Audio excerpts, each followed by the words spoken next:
Alright guys, we are here today for the first ever episode of the Sovereign Music Podcast.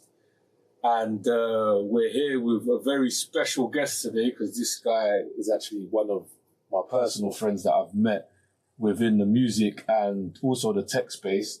And, you know, he's taken quite a big dive, you know, into what he's doing with his musical talent, his tech talent, and we talk a lot about other things such as spirituality and earthly movements and vibrations. So it's glad for me, first of all, to introduce Nat Nye to the Sovereign Music Podcast. And this is, again, the first ever episode. So here we go. Introduce yourself, bro. Let the people know who you are, what you're about, and what you do. Well, first and foremost, I want to say give thanks to my brother. It's an honour to be on the premiere episode of the Sovereign Podcast, and also we're connected because I'm a Stacks London community builder. That's right. And the Coinscrum movement as well. I'm glad to play my little role and testify on my journey, on this Bitcoin journey, this Stacks Bitcoin journey. So I go by Nat Nye, the Lyrical Alchemist. I'm an artist. I'd say I'm an artist first and foremost. I'm an artist before anything else because that's my purpose. Through the arts, I get to deliver my purpose. My purpose is to enlighten and empower for transformative change in the world. And the arts is my medium to do so. But you've got other mediums, and I find that artists need to be empowered. And this is why Bitcoin connects with me, because it's a movement for empowerment, and artists working with Bitcoin can be empowered so that we can have self-autonomy. Otherwise, we have to play so much chess games, and we have to compromise a lot in order to navigate our way in the industry. I can see how we can build our own with Bitcoin. Yeah, definitely. So we'll get into that talk a little bit later again, right? Like, because for those of you who are joining us for the first time and coming from, let's say, the traditional music world, part of the reason for us doing this podcast is to bring technology and musicians together and exploring what technology musicians are actually using to get their music out, distribute, and also to, you know, receive return, you know, on their music, and also to build communities for their fans. So a lot, we've seen a lot happen, obviously, to the music industry over the past 5, 10, 15 years. So when did you first actually get into music? What was the thing that was it from a young age thing, or was it something that came to you later on? So I've always loved music, always loved it. But the practice of music actually really comes through spoken word.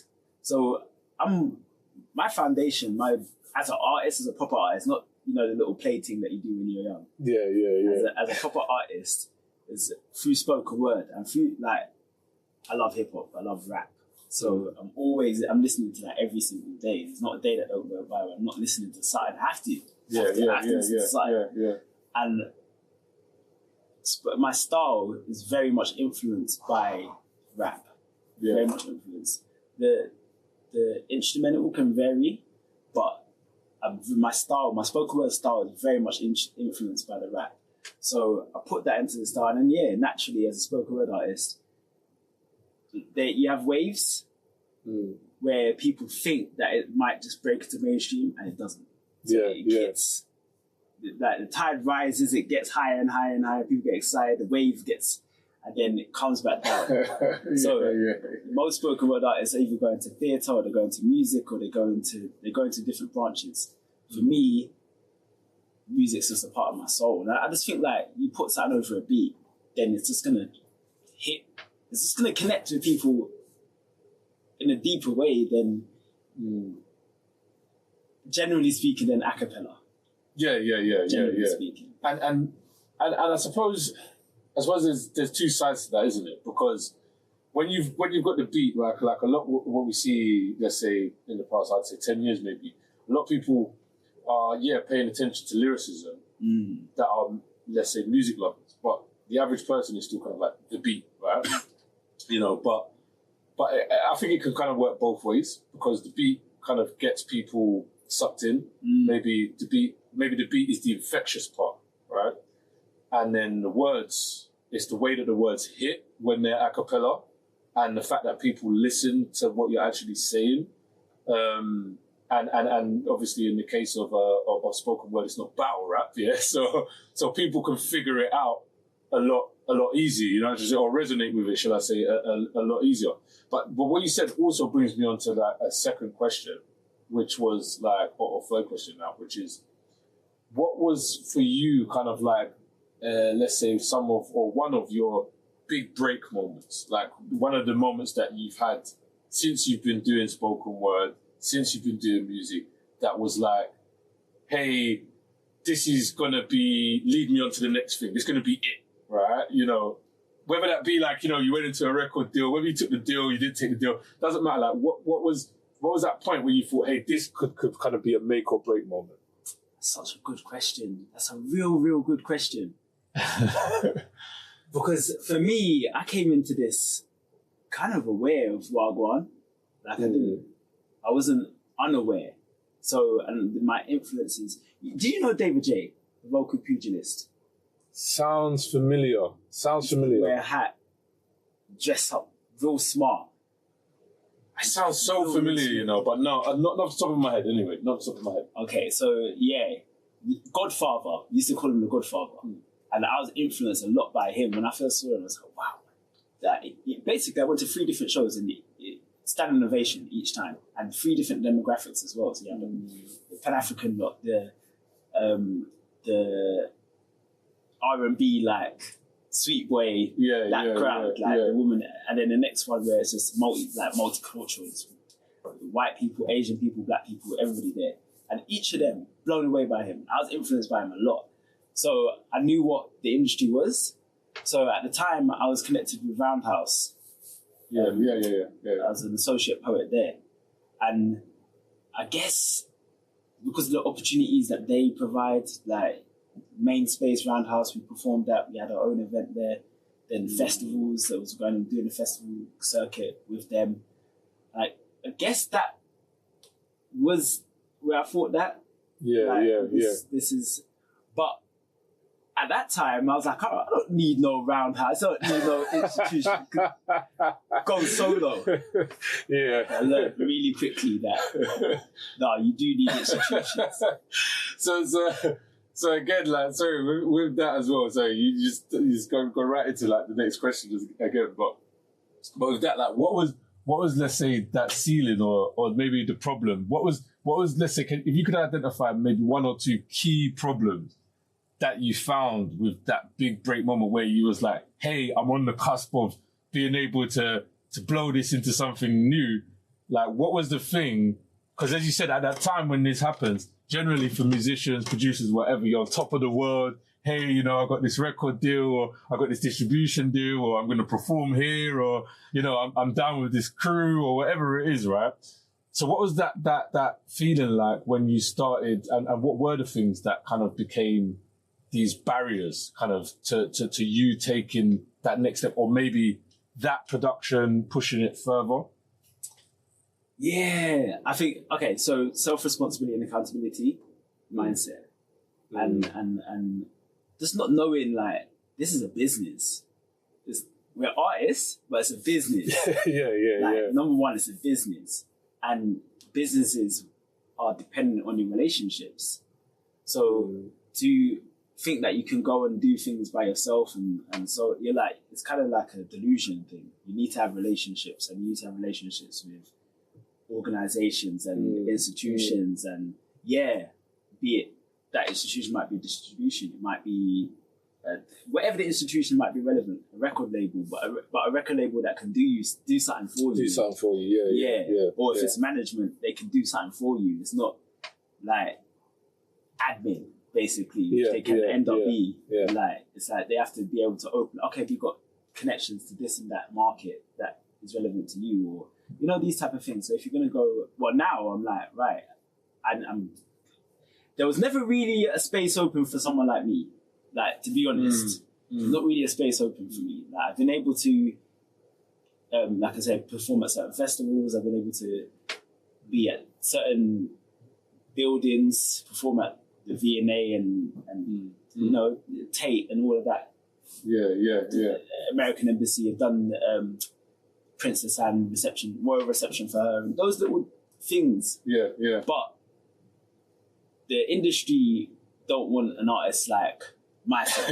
Yeah. They don't want it. Yeah, there's like and you hear this quite a lot. There's like, you know, and even recently in some things that I've been doing as well, it's the same thing going on with some of the other artists I'm working with, and it's, you're getting, the industry have a way of pigeonholing people, yeah, right? Like, whereas whatever's popping, you know, we often hear that because it's not sound like whoever or whatever's popping, that it doesn't have an audience.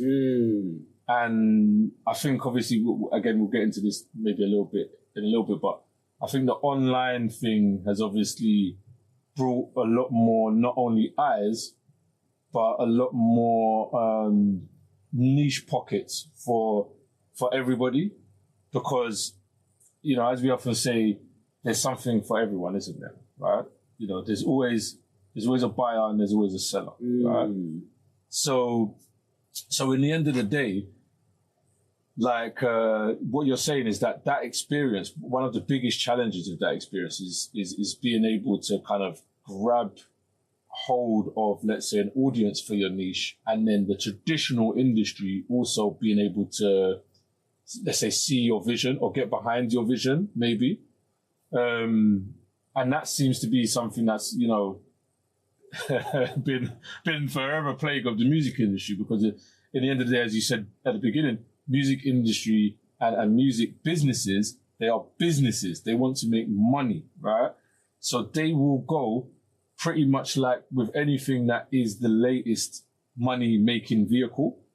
And we see that all the way from, you know, let's say Elvis and rock and roll, all the way around to where we are now, you know, with the current music landscape. And it's like, I know a lot of the time we want to call it the powers that be, but I don't think it's more the powers that be. I think it's just the way that you should expect the business to work. And when you understand that it is a business, you understand that there may be a label or maybe a distributor or maybe a production house for you, but it's just much easier to find them now, because we're not coming from, let's say, this era of where we've had to do everything, you know, yellow pages, phone book era, right? Yeah. Let's say. Yeah. So yeah, it's interesting to hear that just the pigeonholing thing is even still an issue, you know, in the wider thing. But then you've got also more people now, you know, in totality, right? Sorry, in total. You know what I mean, right? So you got totally more people across the board in terms of fans and artists. So although there's more, let's say, niches to be explored, there's more people exploring niches. And then when something blows up or gets steam, it really gains traction. And now everybody's just focused on that, like mesmerization, right? So everyone's just focused on this particular niche. So if you're a guy that's over here doing something, you know, you still got to get your ball rolling up to that point that it even gets recognized, you know, in that big sea of artists. So it's very interesting that that's like a train of thought that you're going down with, you know, the way that you see things. And then as well, I like the fact that it's like accountability, right? Because we all got to take accountability for decisions that we decide to make in the end of the day on where we want to go on our own individual journeys, you know, be that in music or in business, in family, in life, whatever it is, right? So one of the other things I'll ask, right, going from there is, if if you're finding it difficult to, let's say, find a niche, find this place, find people to help you, right? Because, you know, there's no I in team, as we say, right? So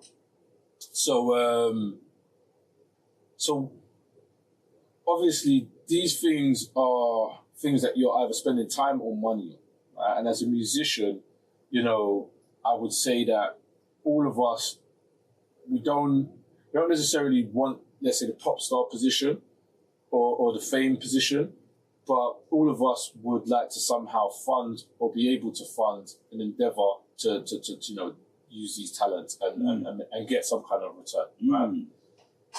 So what challenges did you face, let's say, or have you faced over time in monetizing your actual efforts? You know, so going back to those days when you were, you know, going with Roundhouse, you were doing this, like, what was your outlook on how you would monetize then compared to what we've seen with monetization and how you would then think about monetizing in today's age? That's an excellent question. And yeah, so for me, in them days there as well, I wasn't business-minded at all. I'm an artist. It was that kind of mindset. I'm an artist. It's pure, anti-capitalism type, like, you know, certain brethren, we mutual brethren we got, like, that's still got that kind of mentality. Like, they put our art first and then everything else comes after. But, you know, when you see, like, actually, for me, I look at results. Like, I'm the Lyrical Alchemist, and I go by that in multifaceted ways. And basically, it's connected to science, and with science, you need to have results. So when I'm doing my thing or whatnot, or in any fashion, it's like, okay, what is the results? So when I'm honing a craft and developing it and doing certain shows, performing, etc., connecting with people, money is a part of that.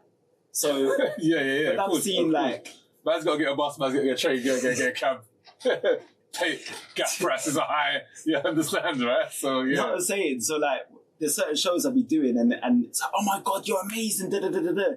And I appreciate it. I do appreciate it. But when I'm looking at the coins in my hand afterwards, I'm like, that's not really it's not really matching the amazing. It's like, I'm getting the compliments, but the money is not matching that. So it got to a point where monetization, I've had to shift. I've had to be more business-minded. I'm still on that journey, still working on it as well, because for me, it's just about the message and that kind of, but now I'm like, basically, can you be a prophet without money in this capitalist world? Activism costs no. Activism costs no. It costs no. So freedom of expression, but it's not free to express, bro. It's not free to express. As you said, like, you know, you have to fund everything. Or you have to find the money, all the time and the energy, which is basically what money quantifies. You have to find it somewhere. You have to find it to rehearse. You have to find it to put, to even to create what you're creating, and then to deliver it. You have to find that to deliver it in the studio or to even deliver it on stage, like wherever it be. You have to find it. So I'm still on that journey of valuing what I do. So maybe 6-7 years ago or something like that, I started to shift in terms of mindset. So if someone asks me to perform or whatnot, or asks me for a commission or whatnot, I'm able to somewhat get a greater value than, I'll do it. And then Don't worry, bro. Yeah, man, I love this, man. Don't worry, man. Just stick me in the cipher, bro. I'm cool. I'm like, I need to get some form of value for it. And also knowing if you're dealing with the corporate world, you deal with them differently to how you deal with the community or your brethren. Of course, like your brethren, you're more tempted to do things for free, but you have to understand that if Nike come approach you today, you're not going to charge them the 200. You're going to charge them a couple bills even. You're going to charge them appropriately. Yeah, definitely. And a lot of people, I think this is, again, just to go back to the points that you was making before. Again, in those early days, and again, just to say what the early days are, because I know there's going to be some young bucks like back in the day, you know, to the same to you, right? Yeah. So early days, we're talking about like pre-streaming, right? Pre-streaming era. Yeah. So like in the pre-streaming era, if Nike had come to somebody and said, yo, you know, we want to, dude be like gassed, like out of this world, hey, give me a pair of Jordans and I'm signing away my masters, bro. You know what I'm trying to say to you, right? So and it was, I think the culture back then, it was a lot easier for people to not understand and to jump into those situations because the stack was always like, or the stack to somebody who's brand new would always be, hey, I kind of find a way to record a demo, and then I take that demo to a label or an A&R, and then I get signed, in which point they're kind of, in that trap already if they don't know what they're signing, right? So and when they're signed, it's even worse because the endorsement deals that come in, like, the big brands, like we're saying Nike and everybody else, these are all now coming in through the label, right? So they're not coming to the person directly. They're not even dealing with that. So when they get a pair of Jordans, they have to do it. It doesn't matter whether they want to do it or not, right? Because the labels say, well, look, if you want to get paid, bro, you're going to have to do this Nike advert for the pair of Jordans. And hey, we were unable to get you more.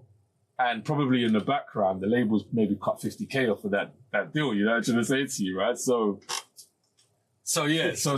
So carry on to what you were saying there, because I didn't want to stop your flow, but what you were saying about just, again, during that time, you were looking at the money or the return that you were getting and just not adding it up. Yeah, I wasn't adding it up. But, it's all a mindset thing because your journey as well, actually, you've been aware of certain things. When you're ready to share them nuggets there, there's ones of us who's like aware of certain things or just naturally more business minded savvy than someone like myself, and we'll be selling the CDs on the roadside. We'll be doing that and then earning quite a bit from it as well. Like, big up to the man them are still serving the CDs on the roadside, and we see you still. There's a couple of men doing it. Like I had to pull up one you at Stratford. He was selling his thing and that. I support. I really support guys who do that. Like, but I can't do that support of I'm gonna randomly buy your thing and I haven't listened to it anymore. Because we had that whole era of like... Yes, we did. just anyone doing it, you understand what I'm trying to say to you? Like, see a man with one leg, one arm trying to sell you a CD, you know what I'm trying to say to you? Like, and I'll buy it because, man has got one leg, one arm, whatever, right? Then you go back and listen, you're like, this is trash, bro. Like, I just can't believe I just gave this man £10 or whatever for this thing, right? So sorry, again, carrying on from there, like... So from coming from that time of you seeing this happen, what was the change or what was the turning point for you where you said, hey, I can still do this in my own way, but then also be able to, let's say, monetize, in my own fashion? Like, what was the point? Was it like when you discovered YouTube or maybe you use one of those guys selling the fucking CDs, right? Yeah, just say to you, maybe what was the point? So, okay, Nipsey Hussle. Yeah. Nipsey Hussle. I got into Nipsey Hussle. My brethren did tell me about Nipsey Hussle a long time before Nipsey's name blew up, and I was looking into him, and he's very, very business minded. He was very entrepreneurial. Yeah. And I saw what he did. You see what he did with the mixtape tape? Yeah, with the mixtapes. Yeah, that blew my mind. I was like, my days. And I tried to didn't do it anywhere close to successful or anything. But I thought, I've got this EP, this sort of ethereal sound, spoken word type joint. Yeah. And then I thought it's 4 tracks, and I was like, let me put £10 on that on Bandcamp. And then I have the CD, I was selling the CD for £10. And so people at the time were like, "Raw, how can you sell only 4 tracks for £10?" And it was just literally inspired by Nipsey Hussle. It got me a little something, a little change. It was okay. Yeah. But from that point on, I started to, and really and truly, the realization of all of my knowledge is going to be happening now, to be honest. Because it's been a journey. I tried that and it got me a little something, it got me by, but I haven't executed. And the reason why I haven't executed properly, because the streaming didn't appeal to me, because it's fractions of a penny. And social media, always had a struggle with social media. I'm a person-to-person type person. So online, I've always had a struggle with navigating online. Like, being consistently posting every day, or even just connecting online, like on a consistent basis. Always had an issue with that. I more prefer this. Like, Talking to the man, always preferred that. So the realization of my knowledge and applying it into my art is really happening, or is about to happen. Putting everything together, and to be honest, it's crypto where I've felt right. This is where things can I can gain equity from my artistic for yourself, output. For myself, to get value from what I'm doing, because I'm a perfectionist, which is a problem. I thought about it earlier today. Like, perfectionism is a hindrance to progress. If you want to get to here, you can't be thinking about shining or wiping the last bit. You just got to get to there. There's one little mark on the floor, so we're not going to open today. You know, actually say to you, like, so So for me, I'm like, right now, with the streaming and such, even that needs relationships. You need to have certain relationships with bigger. As an artist, you need ones with big platforms to be able to get in there. To build up from grassroots now, it can still be done, but that time really and truly was 2008 to 2013, 2014. I feel like where you could have had organic growth. Now you have to play the algorithm game, and you have to build relationships. And if you want to get on Spotify, you need to have relationships with playlisters who can put you on a top playlist and such. Otherwise, you become the 90% of people that, I can't remember the stat, but every single day there's an insane amount of content uploaded. Dumb amount. Like, 90% of it doesn't get heard. It's like 0 views or 0 streams. Or I think it's up from 0 to 10, and that's it. Like, so the mainstream artists basically eat up everything else, and then you have the rest, like the independent artists who are business savvy, and you said earlier about building communities and stuff. They are the ones who get their little section of it. So the mainstream artists dominate, and then you have the independent artists that are business savvy that get their section of it, and then they're able to.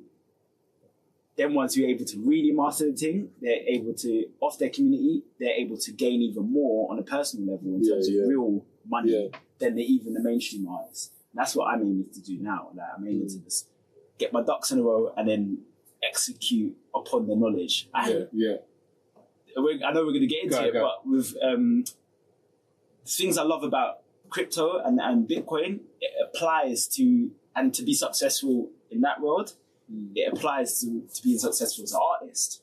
The same rules apply. You have to have a community. You have to. You have to deliver for that community. You have to. You have to communicate with that community. You have to. Like, if you want a successful project in crypto, if you've got your own, you have to communicate. You have to have a community. You have to constantly communicate. You have to have good energy. Wag me. You have to have the wag me. Artist, you have to have the wag me. You're saying to the community, we're all going to make it because I'm delivering something that you lot saying you need, right? You're supplying me with the funds we're able to that. Wait, wag me. Like, we're all going to make it. So I think it's a sharing thing, right? And there's a sharing of value in it, right? And then again, we'll get into this a little bit later. And big up to the some of the podcast apps where you'll be able to find the podcast later, like Fountain, and the Lightning Network podcasting 2.0 algorithms, where some of you maybe are listening to this on those at the time, but yeah, like it is literally a value creation, value share. Some people, the people I'd say that are the consumers of your music that are paying or paying to stream it, those people are sharing the value that they've created, which is for them a monetary value, and you are sharing your artistic value or your value of opinion or your creative value in what you have created. So So it's an exchange of value, right, essentially. An equitable one at that. Yeah. You know what I'm trying to say to you? For both parties, it works. Especially when the artist, as you said, has got this community that they monetized with, that they're either giving rewards or something back to, or maybe lessening the load on their monetary contributions. So at times, I think, you know, V for V for me, at times when the artist is unable to give back to the community is supporting the artist. And at times when the artist is able to now give back to the community, the artist is supporting the community, right? And a lot of that community are going to be other people that are artists, that are creators, that are not just fans, that maybe want to create something, to do something new. So, you know, artists, meeting the artist even is a very cool thing, you know, that a lot of, let's say, more reputable, or not reputable, but more known artists tend to do, like meet and greets, right? Say, you know, hey, and that provides value to the listener, because the listener has this kind of almost like morale boost or moment of happiness where they're able to meet their favorite artist and talk to them and share ideas and maybe connect on a more personal level. And you've already connected on, let's say, a vibrational level, because you are putting out music that this person is listening to. And this person is listening to you because they are thinking what you're saying or what you're making, right? And you vibrate on similar frequencies. So yeah, man, it's a key thing. And with like kind of like what you've got coming or what you've got doing, are you pulling away from, let's say, the old hard copies model, or do you see that hard copy physical stuff can still blend with the digital realm? 100%. Yeah, 100%. I was at this venue the other day, and they had a vinyl player, and I put on the headphones, and I was like, wow, no, I need a vinyl. Yeah, we love a bit of vinyl, man. Yeah. I think K Mayfield. Yeah. He's got a vinyl, right? Yeah. Kane's got a vinyl for the Dust record. And for those of you who don't know, right, there's a fantastic artist, and hopefully we'll be able to get him on a further season. Jeez. But Kane Mayfield, man, fucking this Dust project that he's put out, like hard money, hard copies, you know, definitely got a plan. And that being said, I think there's a lot of us in that space that, you know, we kind of understand where the chips fall, and that we can do multiple of these things. We can have the hard copy stuff in with the digital stuff, and then also the ownership and the distribution. So yeah, sorry, go on. You were saying, so with yourself and the hard copy stuff. For me, it's just all about value. Like, I see what a lot of us in our space, and that the ones that we know, and that what we do is of a certain quality. And I feel this is what I'm saying in terms of value. Like, what I produce, I don't want it to be like a McDonald's, or even less than that, like a penny sweet. You know that penny sweets? Put it in the penny sweets. This is. Do you remember that After 8? Yeah, After 8s. I used to save those chocolates. Yeah. After 8s was like the thing where you see when your mum or your nan breaks out the After 8s, bro. You're just plotting. You understand, right? Because that's the thing that's the chocolate that don't come out of the cupboard. Doesn't come out. It don't come out of the cupboard, bro, until it's like Christmas or whatever. And then you go for the special thing in it, you get me? Or like the box of Quality Street back in the day, right? Or the roses or something. Exactly. So go on. So that's what I'm producing. So it needs to be valued like that. So vinyl gives me that feel. Like Bitcoin gives me that feel. Stacks gives me that feel. It gives me that feel like what I'm putting here I've put so much energy, love, and like respect into this thing here. And so it needs to be distributed in that fashion. So for me, like as soon as I can, I want to have the vinyl, I want to have the ordinals, I want to have the Stacks NFTs, I want to have it in those different fashions. And I'll use the streaming platforms, as a means for like window shopping. Yeah. Like get the, but where I'm gonna get the value for what I do is in those means. And also, like, I think it's just important for artists to understand value of themselves and what they're producing and how that should be represented. Because when you are following the mainstream fashion, like for a start, like you're relying on the middlemen who are giants. And they basically select. And what a lot of people don't think about is the difference in budget. If they can afford to, if they're really behind you and they give you 500k plus a milli, they give you that level of budget, then, and they're pushing you, they're making sure they link you up to this one, that one, and that one, and that one, and that one, and getting you up with these type of deals, getting you set up for award shows, getting you hooked up with the right type of artists that can take you a level up, collaborations, all that kind of stuff. You've got that boost, then it increases your chances of being successful. Whereas if you haven't got that, even if you're signed, you're not guaranteed to get that. They can shelf you, which they do to most artists, to be honest.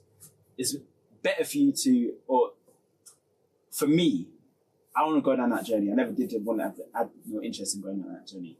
For me, it's more about cultivating that community and giving them the value, and that they are the biggest advocates for what I do, and then they can share the news so that we can grow this together. Together, yeah, So, definitely. ultimately, the way I see it is that I'm a vessel for the message anyway. Yeah. And that being said, right, so what do you see, because I think we're a bit over there, we'll come to that back in a second, right, but what do you see as kind of like,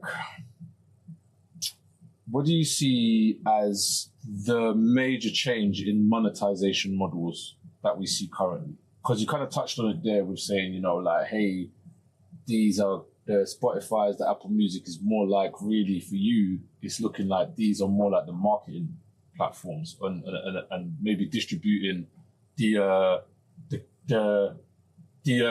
dairy milk, right? Because we're also giving the Cadbury's and the chocolates and the sweeties example, right? You know what I'm trying to say to you, right? So, you know, you've got, as I said, you know, the Quality Street or the After Eights and the Roses, and that was like the special stuff, like it's like the scarce stuff, right? Limited, right? You can only get that in the Easter, the Christmas, whatever, right? But like you've got the everyday stuff, like you know, and then no diss to Mars or anything like that, but you know, you just got the bog standard Mars, bro. You know what I'm trying to say to you, or the dairy milk, right? On the everyday basis, right? So with that in the music, like essence, is kind of like what you're saying then is there is the quality stays the same, right, throughout, but there is a certain music or certain amount of your music or your art that you're working on that is meant for marketing, let's say, or for the wider crowd, and then there is that niche that the people who want what you're providing, the people who want that value, who are exchanging the value with you, that they're looking for. And that's what you're saying then basically is that, hey, you're trying to kind of hit a two-pronged approach of, hey, out here, you know, some stuff is going on over here. This is, you know, here's some Cadbury's, some dairy milk, and, you know, come to the tuck shop. Yeah, I should have said to you, right? And when they come to the tuck shop, it's a bit more like Willy Wonka's factory when they turn up, right? You know what I'm trying to say to you. So they're like, hey, I need a fucking golden ticket, right? You know what I'm trying to say, yeah? So just like, sorry, again, the question is just, where do you see, or how do you see what you're doing now differing from current monetization models? So, yeah, like, I like this analogy still.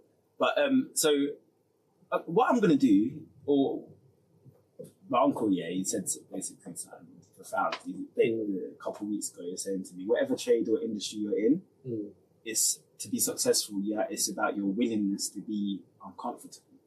It's not necessarily your ability to work hard or your actual talent. It's your willingness to be uncomfortable. Work well under pressure. To work well under pressure. And it's to put yourself in situations where, you know, like, so for me, like I said earlier, social media has been an issue. So that's where I'm uncomfortable. So for me, I know that we're in the world, we're in the digital world. I need to push myself in that way to be successful. Like, I've only got 2,000 followers on IG. I think that's the most of it. Yeah. And then the vast majority of the people on there, I've actually met or they've seen me perform live. Like, they've seen me in. So you have a more of a direct connection with the people that are following. I have a more direct connection with the people I'm following. However, because I've not been so prolific over the years, and the algorithm means that 2% of them see me anyway, it means I need to rebuild that back up. Yeah, so because of that, my tuck shop is now open. Like, and this is my plan. I don't mind saying it. I want everyone to That's it.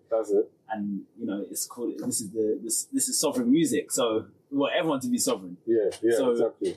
For me, I want the ideal scenario is that my lab is open. Yeah. And so what I'm putting out on social media, what I'm putting out on the streaming platforms will be my open lab. So you'll get to see what I do in draft form, essentially. Okay. You get the journey of it. So I might even just do something that I just read or whatnot. I don't like that look, but it might be off paper, but you won't see it type thing. And then people get to informed on the journey of it and tell me what they like or whatnot, and then I add to it if it connects with me and such and such. And so I'll put that up on. The plan is to basically flood that on social media, flood that on streaming platforms. Kind of like who's done? People have done. I was gonna say it's that following the story of how you're building, into what you're building. Yes. And funnily enough, another good artist that we can mention here was Kehlani, right? Because she's done the similar thing, isn't she? Right? Her thing is, and this is, by the way, this is not the bashment Kehlani that you guys know about. The bashment Kehlani. This is an artist. She's a musician that is in the Bitcoin space in the Stacks cryptocurrency blockchain ecosystem. And she literally, I think her thing was called My Story or something, her first thing that she started doing. And she's built up this Discord, and she's built all of her thing around her creating. So her writing schedule, her studio schedule, what she's maybe writing about, the difficulty in writing about certain things.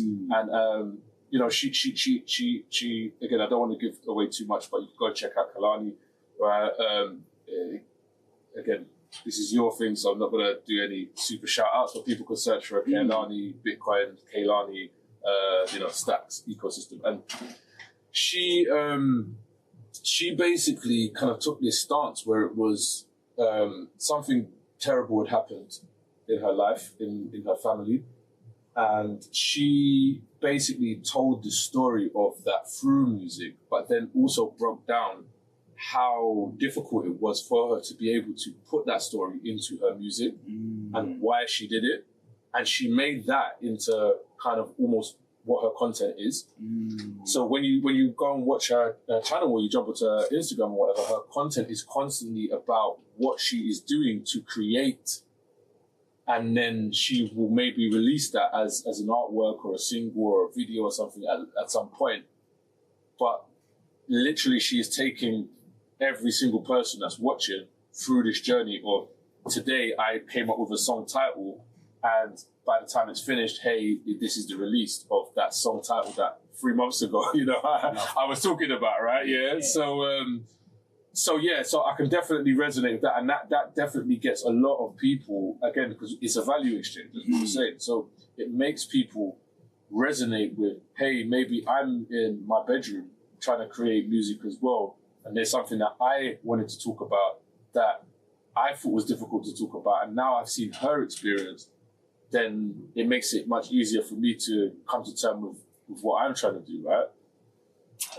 The key thing out of that is authenticity. Yeah, cool. Yeah, that is it, 100%, bro. And just being real, like, and that's the thing, being a perfectionist now, and you want everything to be shine and clean, and you want everyone to see the perfect. And so when they come see you now, they're like, oh my God, how did you even do that? But authenticity makes mistakes, bro. Authenticity makes mistakes. Like, that's it. And people want to connect with something that's authentic, especially nowadays, actually, because we've moved from that era. Like, when you're saying that the era of like it was kind of like any kind of celebrity you see of that time, anyone who's made it into mainstream, you kind of get a package that is perfect. Even if it's gangster rap, it's still a perfect package.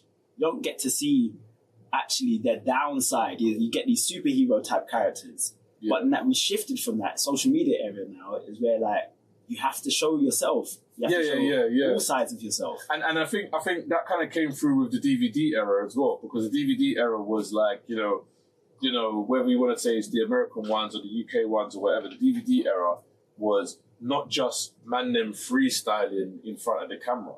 It was like people going to where these guys live, you know, going like almost like MTV Cribs, right? Some of the DVDs, because it's like going to where these guys live, taking the camera to them, right? You know, like, you know, me and Len, as I said to you before, you know, we used to do this Fig Street Verbals, right? You know, like, and that was before SB. That was like before there was YouTube existed, right? Do you understand? And I think at the time, there was maybe one or two, there was no Lord of the Mics yet, there was no Lord of the Decks yet. Like there was maybe one or two, I think like there was, I mean, Risky Roads, I think that came later, didn't it? But there was a few other guys that were doing similar things, right? And it was all kind of taken from the Americans of the Smack DVD and the Cocaine City and whatever, you know. But one of the things that I think we found unique about what we were doing at that time is we were just going everywhere. Do you understand? So we just pull up on the ends. Yo, bruv, you cool, you man good.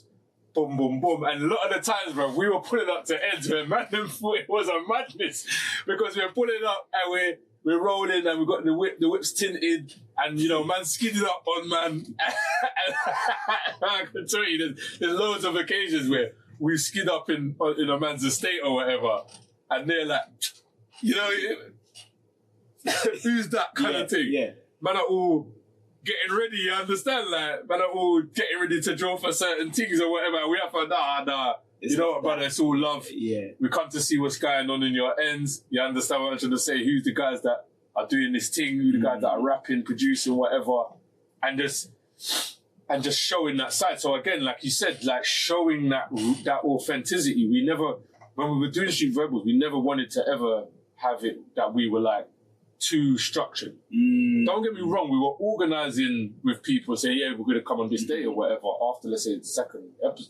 episode, but it was never, we didn't want it to be so stiff that if we was in an end and some youth rolled up on the street and said, yo, bruv, record me, that we wouldn't do it. Yeah. But then there's also quality control.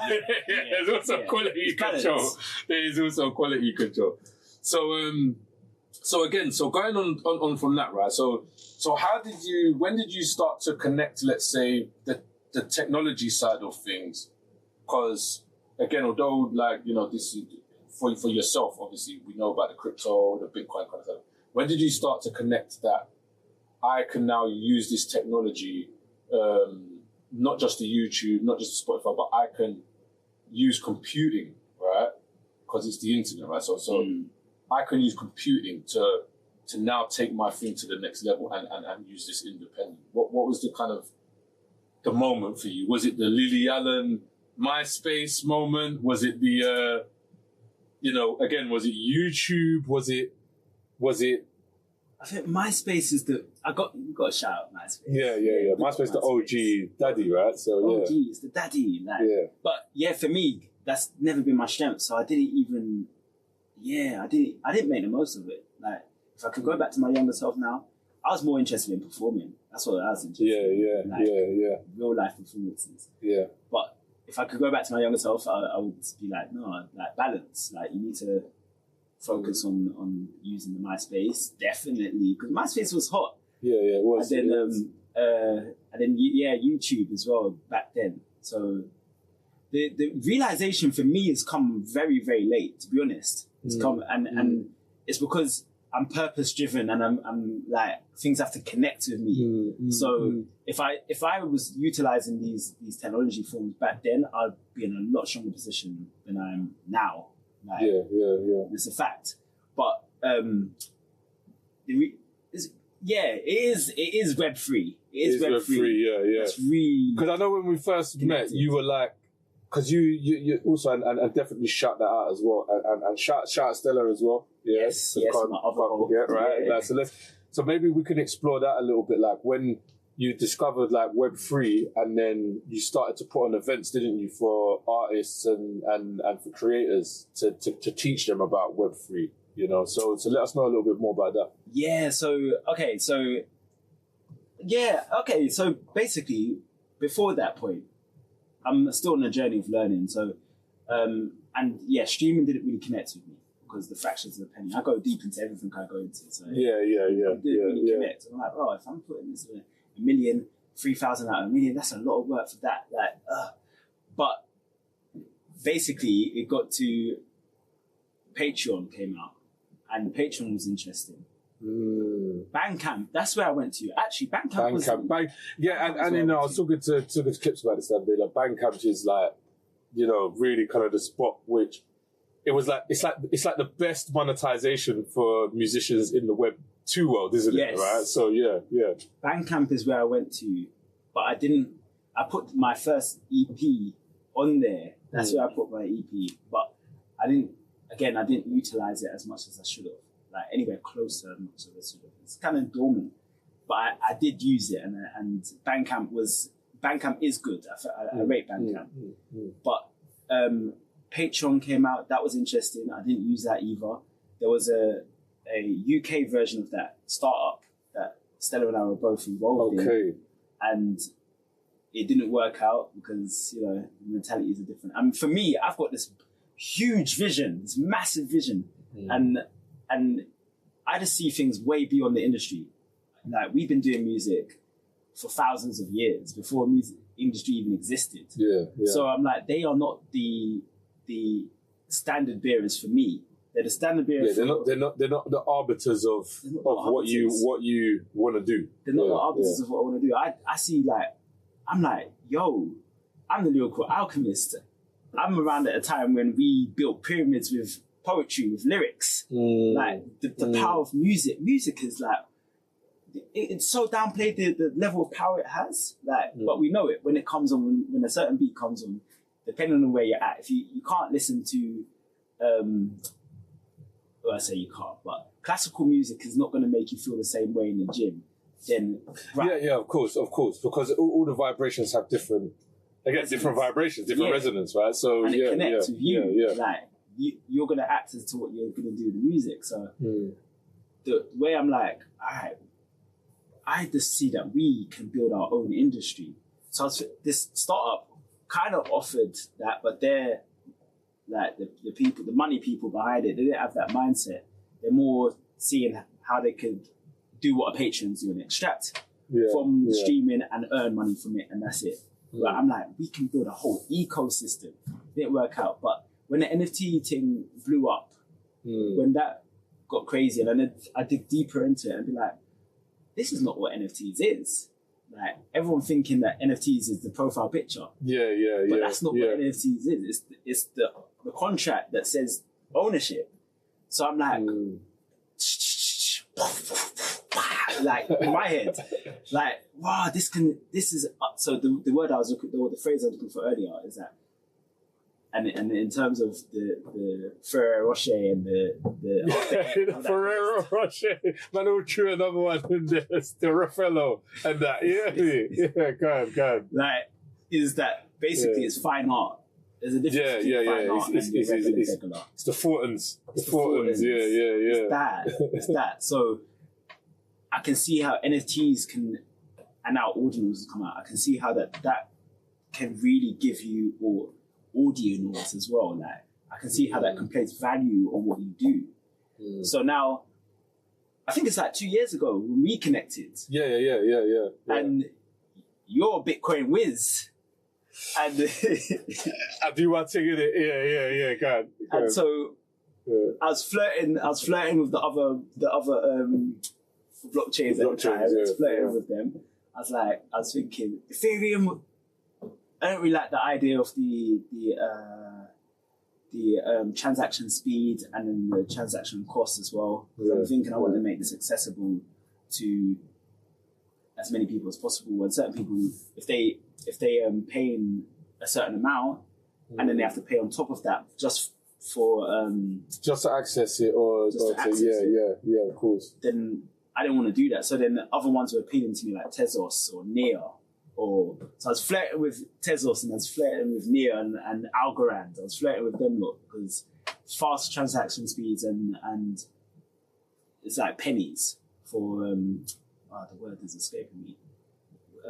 Transaction fees. Yeah. The TX fees. Yeah. Yeah, like it's pennies. So it's not really. It's not impacting the consumer to pay. It's not. It's like a delivery fee, isn't it? Right? Yeah. Yeah. So yeah. It's nothing.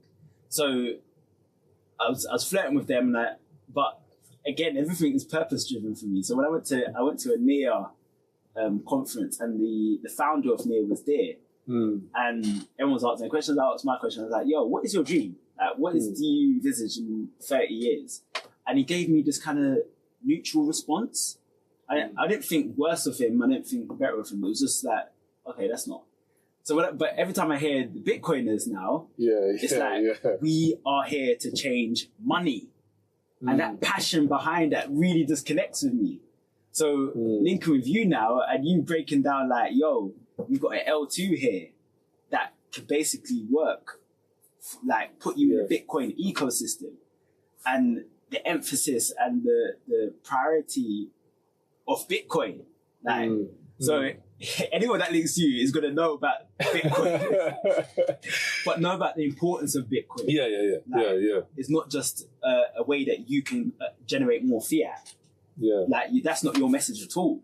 Yeah. Like you're just basically saying, if you want to have autonomy, if you want to have sovereignty, if you want to be free, then where else are you going to get that from? Like, yeah. And that's literally what it is. And funnily enough, I'm glad that you mentioned that L2 stacks and then Bitcoin and then what you can do L2. So again, you know, especially for the maxis watching, right? Like we'll do some differentiation here, right? So,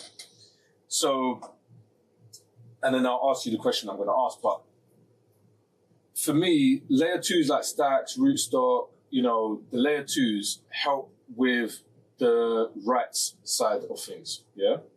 Right? And the contractual side of things, yeah? Layer 1 or layer 2s, or Lightning specifically as a layer 2, yeah?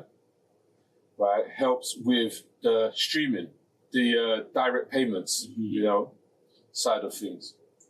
And that being said even further, right, for those of you who are not, let's say, Web3 native, crypto native, you don't understand Bitcoin, as you know, the Sovereign Music Podcast is presented with Coinscrum, or through Coinscrum, and also supported by 2140art.com. So if you go to coinscrum.com, there is a whole glossary that teaches you all of these terms that we've been using: Web3, Bitcoin, cryptocurrency, blockchain, so on and so forth. And you can find a whole bunch of learning right there. And there's also 2140art.com, which is a supporter of the podcast and an online magazine that brings culture, money, music all together in one place. So with that being said, what I want to ask you, the next question is how do you feel about music rights? Like, have you ever had any problems or come up against any friction dealing with rights, like your royalties payments, or, you know, just understanding how to gain your rights for your music? Well, yeah, like the number one thing, not the number one thing, but one of the important things that any artist should do in the UK is sign up to PRS. I'm signed up to PRS. I ain't made use of it properly yet. But you have to sign up to PRS. Like that's just essential. Anytime you perform, you're missing out on whatever, because if you're not on PRS, and that's about getting your rights and such. And then you got your mechanical rights as well that you need that is attached to the PRS. But the NFTs essentially that gives us that automated fashion. Yeah. So in other words, with the PROs like PRS, you know, for the Americans, it's ASCAP, you know, PPL, you know, these organizations. Do you think that is your view that the future will be that the PROs work with the technology, or is it that PROs die and we only have the technology self-sovereign? That's such a good question. That's a really good question. The way I think PROs will still exist, I don't think they'll completely die. But the way AI is moving as well, and the way, like, let's say basically 5 years' time that the AI is going to be intelligent as the whole of humanity. So it's very hard to see. Very hard to see how certain things. But I think humans we always find a way to adapt. Always. So I don't think they'll completely die. I think they'll find ways to work with the technology. In fact, their survival. If HMV is still alive, like it's not completely dead. But blockbusters, if they found ways to position themselves in streaming, they would still be as strong as they were. But you have to move. No, definitely. And I think what you said before, you mentioned something earlier. We won't get into it, but with Jim and what he's doing, and we'll have Jim on the show at some point. So, with Jim and what he's doing, like that is something that's come up in his discussions on Bitcoin Live, a few times. Technologies that the PROs can use. And I think that Lightning is only one way of maybe the PROs being able to track or use, but Lightning is not as granularly, trackable as maybe some of the other L2s or even working with L1 technologies could be. So it's really, the PROs are going to have to play catch up at some point because the artists are doing their own thing. And just today, I tweeted out, we tweeted out on the main profile that Apple had just given into this case, hadn't they, right, to allow people to use their own links on their pages. So what will Apple, this is only for Europe. So what Apple will be introducing is you can put your website link on your page, and you can also direct people to purchases via direct, right? So to me, that already says that the artist is winning the game, right? The artist is winning here because Apple or Spotify or any of the streaming platforms would have never previously allowed you to sell off of their platform, right? But the fact that Apple have now conceded to saying, hey, we're going to allow developers or musicians to put their website links and take people away from Apple to go and buy from them directly. And from what I read in the article, they're also allowing people to like almost directly advertise. So you're allowed to put the messages of this is what you're buying and this is how much it costs also within that framework, right? So that's going to be really interesting, right? Because now I'd say for the average Apple Music artist, it's going to be the ones who are going to benefit the most are the people who have already got a website, who have already got a channel set up, or a funnel set up to be able to get people as a direct community member. So it's big things, man. And this is connected to what I was saying. Like Apple, they know how to adapt in it. They constantly adapt. Yeah. But the PROs are going to work for artists that just haven't got the mental capacity to handle it, to deal with DIY. it. And that's kind of like the benefit of being early in the crypto space as a whole, in that you can offer a service to those that just do not have the mental capacity to do it. Even the AI stuff, people that have the mental capacity to simply... Even though they can use the AI to do the AI stuff for them. Yeah. Because they don't get it yet. They understand. So you can provide that service for them. And that's why the PROs are important or will continue to survive. Because there's X amount of independent artists, but there's also Y amount of independent artists that it's just too much for them. They can't. So that's why the PROs who position themselves well can be like, don't worry, we'll handle that for you. So you just concentrate on your art. Yeah, 100%. And all right, so seeing as we're getting to a bit over time, but it's fucking great talking to you. Always good talking to you, bro. Like, if you were given a single platform or solution that dealt with all of these difficulties, would you test it out? Would you put music on there? Would you use it? Yeah. Even if it meant you having to do a bit of studying to learn how it actually works. Because what we hear a lot of the time is like we tell people, use this, use that, and everyone's got their preference for what they use. But sometimes it's like, hey, this, hey, that, and people are like, yeah, I haven't got time for that. This works. So it goes back to what you just said a minute ago. The PROs are providing these services so that musicians are not running around chasing their own bag, basically. But, if you say to a guy, hey, here's a way that you can do it without the PROs, are they prepared to actually say, well, I need to do a little bit of study that may gain me an extra, percentage or extra control? Are they prepared to do that? Right? So in your mind, if again, I hit you today and I say to you, yo, Nat, I've got this platform, you're going to have to study a little bit to understand how this shit works. But, you can use this and become fully independent and also have greater earning potential. What do you think? I'll be like 1,000% yes. And this is right. This is one, like the different tenets of crypto, again, is just so important because it relates. Like for self-sovereignty, you want to have a non-custodial wallet. And if you don't, then you're going to be operating with a bank 3.0. Like, and sorry, just to break that down there, right? So non-custodial wallet or bank 3.0. Let's just quickly, maybe for the viewers, just explain what is a non-custodial wallet and why shouldn't they, or from your perspective, why wouldn't you prefer Bank 2.0 or 3.0? So basically, and yeah, Bitcoin is created for self-autonomy, essentially. Ownership and control of your money. A lot of people don't understand and appreciate that when their money is in the bank, they haven't got control over it. And it's because for most, like 99.9% of the times, if you want to draw out your money, you can. If you want to shift your money around, you can.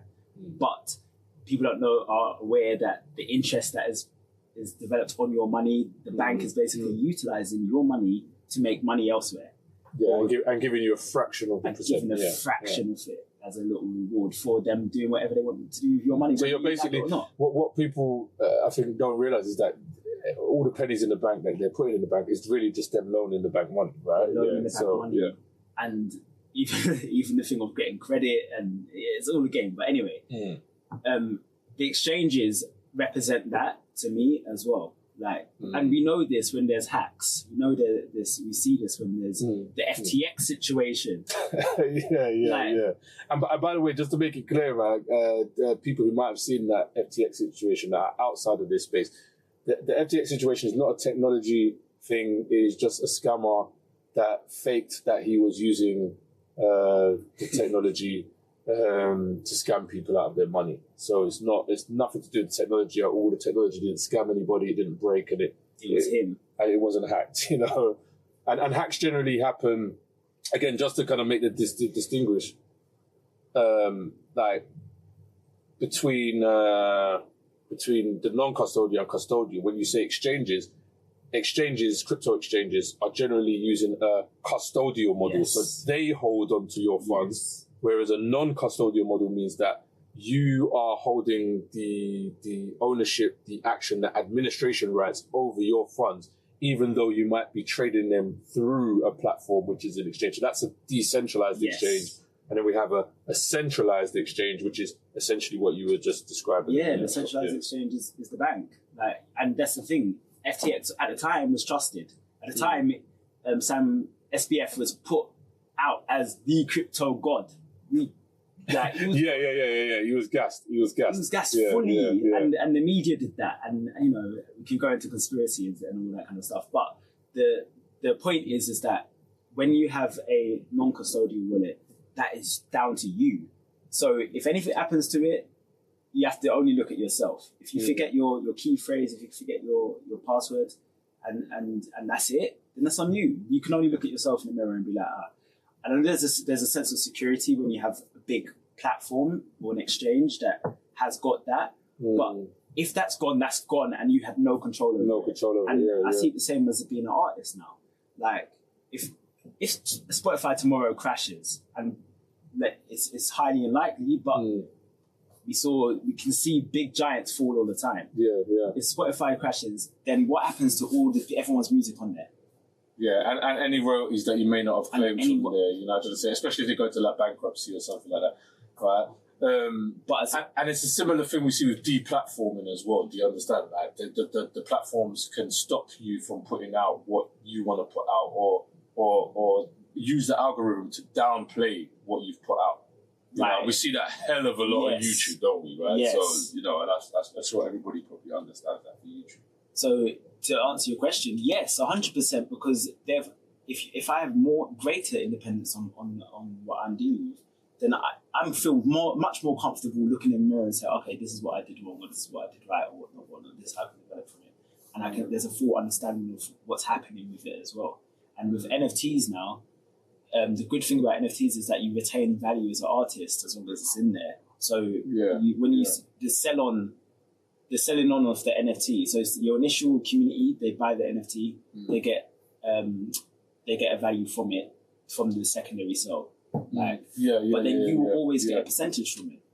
As long as it's in contract. Of course. And that's such a blessed in an autonomous way as well. In an autonomous way. As an artist, that is so blessed.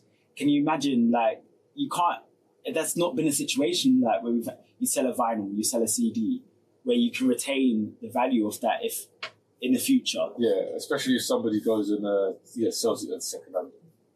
Or whatever. Visual artists as well, this is a game changer for them, because how many times do visual artists sell their artwork for this amount, and then it can go on if they become successful, they don't ever get that value. Go to worth millions, and they don't get any cut of that final sale at the end of the sale. So that's it, man. All right, cool. Listen, Nat, it's been fucking great, bro. It has been great as always, my brother. As always. So the two Nats combined. The two Nats combined, innit? Nat and Nat, yeah? All right. It's dangerous out here. So before we wrap up, what I want you to do is just let the people know what it is that you're working on now that's coming next, or any kind of shows that you got coming up, events coming up. Also, where they can find and to connect with you directly.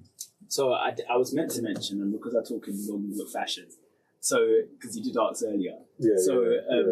From when we connected and such, and then I come a member of the Stacks London community, and I have been running a show, the WebFree, FREE, music and poetry show. We do that every fortnight Monday. And at the moment it is grassroots, and like I said, I'm just getting my ducks in a row and such. And this one is actually a really special one. My vision for this is going to be is massive. I just carving it at this stage, but there is going to be a point when it is going to get like risen on a whole other level, and where we get artists involved. At the moment, it's conversations, a lot of conversations, being reasonings. You coming through, dropping a whole lot of jewels. Like the last one was really good. We had a whole different, whole different demographic coming through, and just dropping gems. Everyone's in a dropping gems vibe. So, but I do want music to be on there. I do want some poetry on there. I do want some art in general to be shared on there as well. Like I do want that space where there's that. So that's you can find that on the Stacks London Twitter platform, STXLDN, every other Monday. The X platform, I said.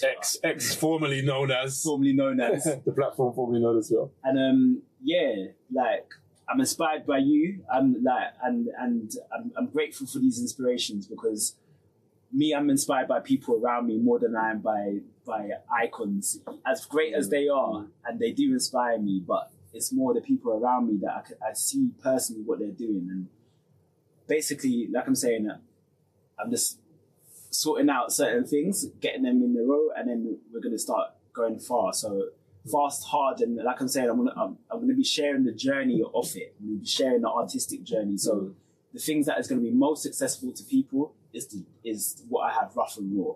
And then when you get that, when it's polished, and I've gathered a critical mass, then you're going to get the polished in the form of NFTs and ordinals and such. And we're on a compilation.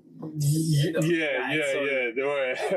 Well, I shouldn't even say too much, but there's a compilation basically that I'm involved in, and I'm looking forward to it. Stella B, she's got a visual art, so she's going to be coming more into the form, and the two of us, we've got our own project. So I'm going to be pushing more and more as an artist. So you can follow me on Nat Nye, Natnye, like New Year's Eve, TLA, The Lyrical Alchemist, Nat Nye, TLA, on all socials, and soon enough you're going to see the journey, and we're my whole journey as an artist is like I said, purpose driven, and the way the world is right now, I'm not really feeling it, and a lot of us are not really feeling it. So, and what is being proposed is incoming, we're not really feeling it. So this is why I'm championing Bitcoin. This is why I'm in this space as well, and I find myself distracted a lot, putting out little fires, because, linked to what I was saying earlier, I'm an activist. I'm finding myself doing stuff for the community and such, but really now is the time for building. The building. This is what we're here for. We've got to build. We've got to build the world we want to live in. So all the arts is generated towards that, and the action behind it being a part of the Bitcoin movement as well. And it's all about building. What world are we building? And that's where my focus really is on, like, now. It's like building, and in order to build, you need money. And what's good money? Bitcoin. So it's just about getting the value from what I'm doing, because I can't do it starving. I can't do it with less than. So need resources. Bro. Yeah, need to be sovereign. That's it. It's a Sovereign Music Podcast. I'm grateful for being the premier, the first. That's up, man. On here. That's up. Nat Cole. So listen, guys, Sovereign Music Podcast. You heard it from the man himself. Episode 1. Season 1. Jeez. We're going to be catching up with Nat Nye like a hell of a lot, I suppose, over this time that he's going to be putting stuff out. But let's up for coming through and watching the podcast. And again, you can find us everywhere, _Sovereign Music on Twitter, but everywhere else, Sovereign Music Podcast. And again, the main podcast you can catch up with on coinscrum.com /sovereign-music-podcast. Big up, people, and I'll see you on the next one.